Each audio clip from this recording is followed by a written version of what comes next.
এর মধ্যে কমপক্ষে 30 থেকে 35টা ফোন আসছে ওই দলের ভাইদের পক্ষ থেকে, কয় যে মাসুদ ভাই ভালো লাগতো যদি পুরাতন খেলোয়াড় বাদ দিয়ে একটা নতুন খেলোয়াড় হইতে, তাহলে আপনার সাথে খেলাটা অন্তত আমরা মানে চালাইয়ে নিতে পারতাম। কিন্তু কি করব, পুরান খেলোয়াড় আমাদের এখন বক্তব্য শুনেছি যে সব জায়গায় পাইছে ধান, আর আমাদের বাউফলে নাকি সিটা পাইছে। তো এই সিটা আমরা বলি না, এটা ওনাদের কথা। এই ভিডিও আছে না নাই, আপনারা দেখেন নাই কেউ? তো ভাই আমি বলছি যে এটা আমার সমালোচনা না, যারা তার অনুসারী তার কর্মী তারা যদি বলে তারা ধানের পরিবর্তে চিটা পাইছে, তাহলে এবার আমরা ওই চিটা না, এবার প্রকৃতপক্ষে দাঁড়িপাল্লা দিয়ে এবার বাউফলে আমরা ইনসাফ প্রতিষ্ঠা করব। আমি ছাত্র জীবনে একটা চ্যালেঞ্জ দিয়েছিলাম, আলহামদুলিল্লাহ আল্লাহ চ্যালেঞ্জ কবুল করেছেন। বাউফল পাবলিক ফিল্ডে 2007 সালে আমি একটা কৃতি শিক্ষার্থী সংবর্ধনা করেছিলাম। সেখান থেকে 2006-এ সেখান থেকে এখন কমপক্ষে 15 জন ডিসি আছে, সেখান থেকে কমপক্ষে 9 জন এসপি আছে, সেখান থেকে সচিবালয় আছে এখন কমপক্ষে 7 জন। এই ভাইয়েরা মাঝে মধ্যে আমাকে বলেন, মাসুদ ভাই আপনার কাছ থেকে আমি নিয়েছি, ক্রেস্ট নিয়েছি, আপনার জন্য কিছু করব না, কারণ আপনি সেদিন বলেছিলেন আমার জন্য কিছু করতে হবে না, বাউফলের জন্য কিছু করতে হবে। ইনশাল্লাহ আমি সেদিন বলেছিলাম শফিকুল ইসলাম মাসুদকে গোটা বিশ্ব চিনবে না দরকার নেই, কিন্তু বাউফলকে আমি বাংলাদেশ নয় গোটা বিশ্বের সামনে বাউফলকে আমি তুলে ধরবো। আমি কিছু গবেষণার কাজ করি, ছোটখাটো কিছু ব্যবসা করি। আমার সহধর্মিণী, তার কথা বলতে হয় এই জন্য যে আমার চেয়ে আমার সহধর্মিণী আপনাদের বৌমা অথবা আপনাদের বোন এখন বাউফলে আলহামদুলিল্লাহ আপনাদের পাশে থাকার চেষ্টা করে না করে। চিকিৎসার জন্য আমার কাছে যা আসে তার চেয়ে তার কাছে বেশি যায়। আলহামদুলিল্লাহ আমি এটাও বলছি এই কারণে, আমি আপনাদের খুশি করার জন্য বলছি না, আল্লাহ সাক্ষী বলছি। আমি বিয়ে করার সময় আমি আমার আব্বা আম্মাকে বলেছি আমি ডাক্তার হওয়ার আমার ইচ্ছা ছিল, পারি নাই, যে কোনো কারণে হোক আল্লাহ কবুল করেন নাই। তখন আমি বলেছিলাম আমি এমন একজন সহধর্মিণী নিতে চাই, আমি আমার ডিগ্রি দিয়ে যেমন সম্মান রক্ষা করার জন্য চেষ্টা করব, আমার সহধর্মিণী মানবিক সেবায় বাউফলবাসীর পাশে যেন সে ভূমিকা রাখতে পারে। আমার যদি সুযোগ থাকে তাহলে আমি একজন চিকিৎসককে নিয়ে আমি সংসার করতে চাই।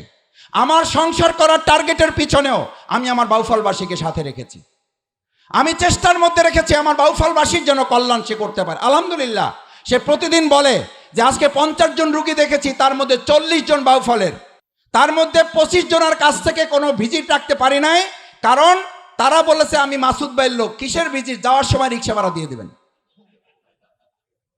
তো যখন রিক্সা ভাড়া চায় তখন বুঝতে পারি যে আসলে এটা মজা করে বলে না, এইটা বাউফলের অধিকার নিয়ে সে আমাকে বলে। রিক্সা ভাড়া দিতে হয় না, কিন্তু ভিজিটটা না নিলে সে শুধু খুশি হয় না, সে দোয়া করে যে এটা বাউফলের জন্য একটা বড় নিয়ামত। আমার ভাইয়েরা, আমি প্রথম যখন এটা আমি বলছি আবার বুঝার জন্য বলছি, শফিকুল ইসলাম মাসুদ এমপি মন্ত্রী হওয়া আমার জন্য বড় টার্গেট নয়। আমার টার্গেট ছাত্র জীবন থেকে আমি মানুষের খাদেম সেবক হওয়ার জন্য চেষ্টা করেছি। এই খাদেম সেবক হওয়ার জন্য আমি যখন প্রথম হজ করতে গিয়েছি, আমি আমার দোয়ার কথা এই কারণে বলেছি, প্রথম আমার ছাত্র জীবনে আমি ছাত্র শিবিরের তখন কেন্দ্রীয় সভাপতি, আমাকে ছাত্র শিবির পাঠিয়েছে হজ করার জন্য। এটা নিয়ম ছিল তখন, এখনো আছেন, চেষ্টা করেন তারা যাওয়ার জন্য। আমি কাবার গেলাপ ধরে আল্লাহ তাআলার কাছে 3টা দোয়া করেছিলাম, তার মধ্যে 3টা দোয়ার 2টো দোয়া আল্লাহ তাআলা ইতিমধ্যে আমার জন্য কবুল করেছেন। একটা দোয়া এখন বাকি আছে। আমি একটা দোয়া আল্লাহর কাছে বলেছিলাম, আল্লাহ আমি আমার প্রিয় বাউফলবাসীর ইসলাম এবং কোরআন সুন্নাহর আলোকে তাদের পাশে থেকে আমি ইসলামী ছাত্র শিবিরের গোটা বাংলাদেশের আপনি আমাকে প্রেসিডেন্ট হওয়ার তৌফিক দিয়েছেন, মানে সভাপতি হওয়ার তৌফিক দিয়েছেন। আমার সম্মান মর্যাদার আর কিছু দরকার নেই, আপনি আমাকে অনেক কিছু দিয়েছেন। আমার এই 28 বছর বয়সে 25 বছর বয়সে আপনি সারা দেশের জন্য আমাকে প্রেসিডেন্ট বানিয়ে দিয়েছেন। আমার এখন একটা টার্গেট, আমি আমার বাউফলবাসীর খাদেম সেবক হিসেবে আমি তাদের পাশে থাকতে চাই। আমার মন বলে, আমার চোখের পানিতে কাবার গিলাপ যখন ভিজেছে আমার অন্তর কেঁপে উঠে বলেছিল, আমার মন বলে আল্লাহ তাআলা আমাকে বাউফলবাসীর পাশে থাকার সেবক খাদেম হিসাবে তিনি আমাকে কবুল করেছেন। এখন আপনারা ভোট দিলেও আমি আপনাদের খাদেম, ভোট না দিলেও আমি আপনাদের খাদেম।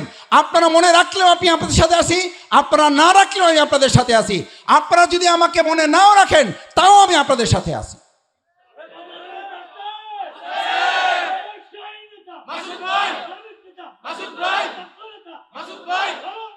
আমার ভাই এবং বন্ধুগণ, আমার মিরাজির বাগেরস্থ বাউফলবাসী, আমি আপনাদের সবশেষ 2টা কথা বলি। আজ সালাতুল এশার টাইম হয়ে গেছে। আমরা বাউফলে বলেছি যে আমরা কোনো সমালোচনায় মুখ দিতে চাই না, কান দিতে চাই না, কারণ আমাদের কাজই শেষ করতে পারি না। আলহামদুলিল্লাহ আপনারা দেখেছেন বগা সেতুর জন্য আমরা উদ্যোগ নিয়েছি না? নেই। ঢাকাবাসী, ঢাকাস্থ বাউফলবাসী সবচেয়ে বড় সংকট কি? এদিক থেকে দৌড়ে যাইতে যাইতে অনেক সময় জানাজার টাইম চেঞ্জ করতে হয়, হয় না? জানাজার টাইম চেঞ্জ করতে হয়। অনেক সময় এমন হয় যে এদিক থেকে যেতে পারছেন, রাত 2টা 3টা বেজে গেছে, অ্যাম্বুলেন্স মানে ফেরিয়ার ডাইকেই পাওয়া যায় না। আমি নিজেও অনেকবার এরকম হয়েছে। আমি উপদেষ্টা মহোদয়ের কাছে গিয়ে বলেছি, উপদেষ্টা মহোদয় আপনি কি করবেন না আমি জানি না, আমার এখানে সেতু করে দিতে হবে। আলহামদুলিল্লাহ আপনারা দেখেছেন আমি 2বার তার সাথে দেখা করেছি। গতকালকেও আমি খোঁজ নিয়েছি। আলহামদুলিল্লাহ আপডেট হচ্ছে দ্রুত সময়ের মধ্যে আনুষ্ঠানিকভাবে বগা সেতুর কার্যক্রম শুরু হবে এবং আমাদের এই কষ্ট, আমাদের এই দুর্ভোগ লাঘব করে আমরা এখানে সেতু জাতির কাছে আমরা উপহার দেব। আমার ভাইয়েরা এখানে অনেক কালীশ্বরী, ধুলিয়া, কাশিপাড়া, নাজিরপুর এই এলাকার লোকেরা আছেন, কালাইয়া বিভিন্ন এলাকার লোকেরা আছেন। আমাদের আরেকটা সংকট নদী ভাঙন। আপনারা দেখেছেন অনেকে বলে যে সৈয়দ রেজাউল হাসান টাইম পাওয়া যায় না, ওনার সাথে দেখা করার সুযোগ পাওয়া যায় না। আমি আগের দিন দুপুরবেলা একজনকে ফোন করেছি যে একটু আপাকে বলেন যে আমি একটু সময় নিতে চাই। ওই দিন রাত্রিবেলা আমাকে জানানো হয়েছে পরের দিন দুপুরে আমাকে দেখা করার জন্য বলেছে। আলহামদুলিল্লাহ আমি আল্লাহ শুকরিয়া আদায় করি। আপনাদের এই সন্তান, আপনাদের এই ছোট ভাই, আমি বলেছি বাউফলের বাইরে গিয়ে বলবেন আমি বাউফলের মানুষ। এরপরে ওনারা বলবেন ও আপনাদের একটা লোক আছে, একটা লোক যদি আব্দুর রহিম, আব্দুল জব্বার, আব্দুল সত্তার, আব্দুল করিমের নাম বলে তাহলে আব্দুল করিমকে আপনারা ভোট দেন। যদি আপনার সন্তান, আপনার ছোট ভাই বাউফল বললে যদি শফিকুল ইসলাম মাসুদের নাম বলে আপনাদের তো আল্লাহর রহমতে, তাহলে শফিকুল ইসলাম মাসুদকে বিবেচনায় রেখে আপনাদের সেবক হিসেবে আমাকে একটু পাশে থাকার সুযোগ করে দেবেন। কারণ আমি ছাত্র জীবনে একটা চ্যালেঞ্জ দিয়েছিলাম, আলহামদুলিল্লাহ আল্লাহ চ্যালেঞ্জ কবুল করেছেন। বাউফল পাবলিক ফিল্ডে 2007 সালে আমি একটা কৃতি শিক্ষার্থী সংবর্ধনা করেছিলাম।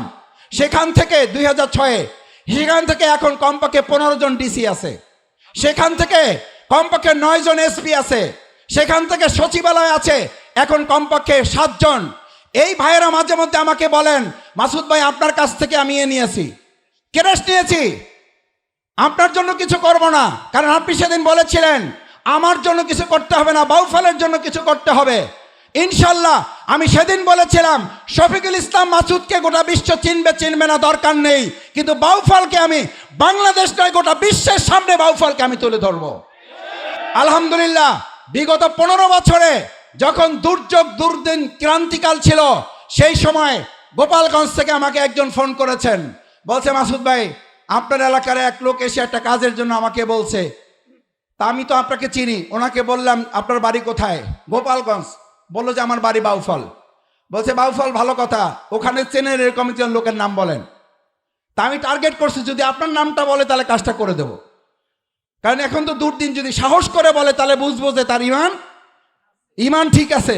ইমান টেস্ট করার জন্য বললো যে ওখানে চিনেন এরকম একজন লোকের নাম বলেন। তো উনি বললো যে ভাই আপনি কাজ করবেন না, আমার দরকার নাই, আমি যারে ভালোবাসি, যারে পছন্দ করি, আমার বাউফলের সবাই তার নাম বলবে, আমিও তার নাম বলবো, সে হচ্ছে আমাদের ভাই শফিকুল ইসলাম মাসুদ। বলছে আপনি বসেন, চা খান, আপনার কাজ আমি কালকে করে দিতাম কিন্তু আমি এখন করে দেব। আমার ভাইয়েরা আপনারা দোয়া করেছেন, আপনাদের কারণে শফিকুল ইসলাম মাসুদ, আমার ব্যক্তির আলাদা কোনো মর্যাদা নেই। আপনারা ভালোবাসলে শফিকুল ইসলাম মাসুদ আছে, আপনারা না বাসলে শফিকুল ইসলাম মাসুদ নাই। সেজন্য আসুন আমরা আমাদের বাউফলে, ঢাকায় বলা হয় যদি বাউফলের বিজয়ের দাগে, তাহলে বিজয় ঘোষণাটা বাউফলে হয় না, আগে বিজয়টা ঘোষণা হয় কোথায়? এই ঢাকাস্থ মিরহাজিরবাগ এই অঞ্চল থেকে। আমরা দাঁড়িপাল্লার পক্ষে ইনশাল্লাহ আছি সবাই, ইনশাল্লাহ আমরা কি দাওয়াত ঘরে ঘরে পৌঁছে দিতে পারবো ইনশাল্লাহ? তাহলে আমাদের এবার স্লোগান হবে সব পুরাতন দেখা শেষ, এবার নতুনের বাংলাদেশ। সব পুরাতন দেখা শেষ, সব পুরাতন দেখা শেষ। আলহামদুলিল্লাহ সম্মানিত ভাইয়েরা, আমি ওই যে একটা কথা দুই একজন মানে যখন নমিনেশন বাউফলে এবারে নতুন নমিনেশন হয়, তো আমার দলের লোকেরা ফোন করছে, মানে মেসেজ দিয়েছে দু একজন, বাকি সবার সাথেই কথা হয়েছে। এর মধ্যে কমপক্ষে 30 থেকে 35টা ফোন আসছে ওই দলের ভাইদের পক্ষ থেকে, কয় যে মাসুদ ভাই ভালো লাগতো যদি পুরাতন খেলোয়াড় বাদ দিয়ে একটা নতুন খেলোয়াড় হইতে, তাহলে আপনার সাথে খেলাটা অন্তত আমরা মানে চালাইয়ে নিতে পারতাম। কিন্তু কি করব, পুরান খেলোয়াড় আমাদের এখন বক্তব্য শুনেছি যে সব জায়গায় পাইছে ধান, আর আমাদের বাউফলে নাকি সিটা পাইছে। তো এই সিটা আমরা বলি না, এটা ওনাদের কথা। এই ভিডিও আছে না নাই, আপনারা দেখেন নাই কেউ? তো ভাই আমি বলছি যে এটা আমার সমালোচনা না, যারা তার অনুসারী, তার কর্মী, তারা যদি বলে তারা ধানের পরিবর্তে চিটা পাইছে, তাহলে এবার আমরা ওই চিটা না, এবার প্রকৃতপক্ষে দাঁড়িপাল্লা দিয়ে এবার বাউফলে আমরা ইনসাফ প্রতিষ্ঠা করব। আসুন, আমরা এবার চিটা চাই না, এবার আমরা প্রকৃত ইনসাফের জন্য দাঁড়িপাল্লা হয়ে আমরা আমাদের বাউফলের মর্যাদা এবং সম্মানজনক একটা প্রতিষ্ঠান বাউফলকে আমরা গড়ে তুলব। আমরা রাজি আছি ইনশাআল্লাহ। আসসালামু আলাইকুম রহমতুল্লাহি ওয়া বারাকাতুহু। সম্মানিত